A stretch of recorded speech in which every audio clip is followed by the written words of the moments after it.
Pour moi, un disquaire, c'est un magasin qui est spécialisé en musique. Par contre, une grande surface, c'est quelqu'un qui vend de la musique. Il y a une énorme différence. Parce qu'ici, nous en général, on a écouté, on a sur les présentants, on a lu les fiches techniques, alors on va dire une grande surface, il y en a des super, hein, mais il y en a souvent, ils mettent ça en rayon et après c'est fini.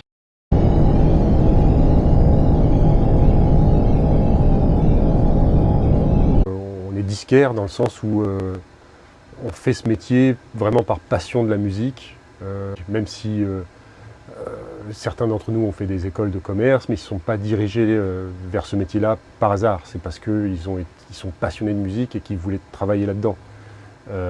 D'autres n'ont pas fait d'école de commerce, ont cherché un travail pour différentes raisons, mais se sont dirigés quand même vers ça, parce que c'est vraiment leur passion et ce qui les fait vivre tous les jours, quoi, en fait, c'est de la musique.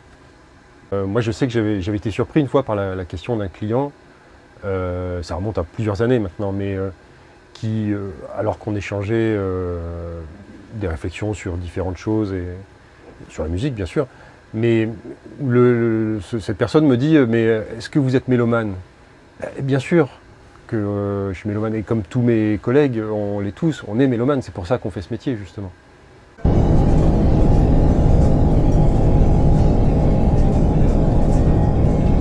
Mon petit CAP de vendeur m'a permis justement d'apprendre le métier de vendeur, savoir ce qu'on appelle la recherche des besoins pour tout vendeur, c'est-à-dire questionner le client pour savoir ce qu'il aime, et effectivement ça c'est jouissif de pouvoir satisfaire les gens en leur posant des questions. Qu'est-ce que vous aimez tel album, tel groupe, pourquoi, qu'est-ce que vous recherchez, donc tout d'abord ces petites questions pour cerner la personne.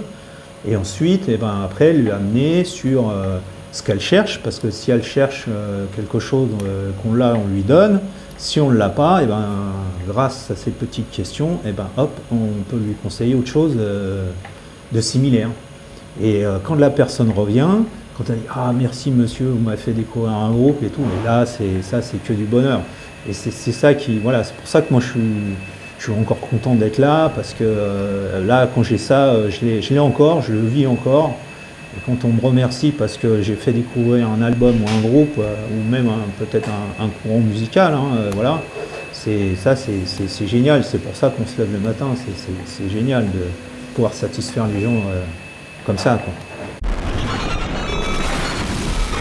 Le disquaire, c'est là aussi l'importance du disquaire, c'est que ça a toujours été un passeur, effectivement, parce que il fait écouter des choses, il les fait découvrir.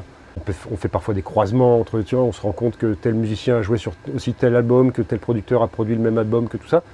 Et un disquaire peut aussi participer à ce côté justement passeur, dire voilà, mais tiens, si t'as bien aimé ça, tu peux aussi écouter ça. Ou tiens, tel guitariste que tu adores, il joue aussi sur ce disque-là.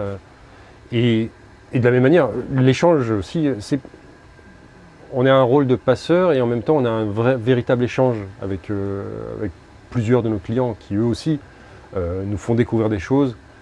Et peut-être qu'aujourd'hui, comme avec le développement des plateformes musicales et puis Internet, tout ça, les gens ont parfois les moyens d'apprendre un peu plus de choses. Et donc, finalement, on n'est plus simplement des passeurs, on est des gens qui partagent.